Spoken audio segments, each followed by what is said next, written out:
You ever wonder why you don't do something? Like, I mean, I've talked about, picking up the spoon because life is about picking up the spoon, and it is, to me at least. It's part of it. But there are other things, and like, I mean, it drives me nuts. I remember when I was younger, it's like, you know, okay, there's like a starve-a-thon or a sleep-a-thon or something like that. I'm going to high school, and you have to go get donations, your 50 cents an hour or whatever. So you have to go knock on neighbors' doors, and you don't really know the neighbors. And I mean, I felt like an idiot going up to knock on the door. It was sheer hell.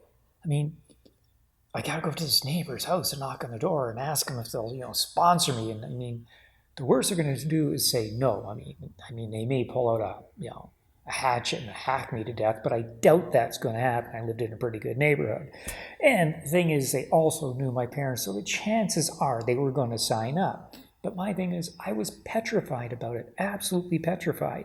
And what I was petrified of was the unknown. I mean, what were they going to do? What were they going to say? What was going to happen? All these great unknowns. So the whole thing is, aside from the, taxing to death with the hatchet, the worst unknown wasn't very bad. And honest to God, most things, the worst unknown usually isn't very bad.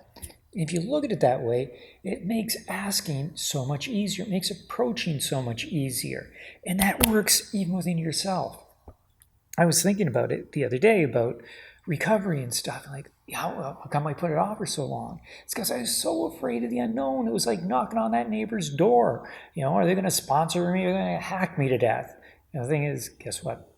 They sponsored me. Obviously, they didn't hack me to death. Those people lived further down the street. I didn't go knock on their door. But the thing is this, I was afraid if I knocked on my own door and said, hey, you got to sober up, that I would get hacked to death. The thing is, I knocked on my own door and said, hey, you know what, Steve, you got to sober up. And I went and looked at myself and said, hey, guess what? You do have to sober up because guess what? You're dying.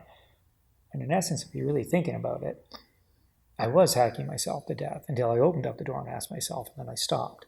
I know it sounds kind of strange, but the thing was this. I was way more afraid of the unknown. And when I actually opened up the door, looked at it, there wasn't that much to be afraid of. And there usually isn't that much to be afraid of. The unknown usually isn't that bad. It really isn't.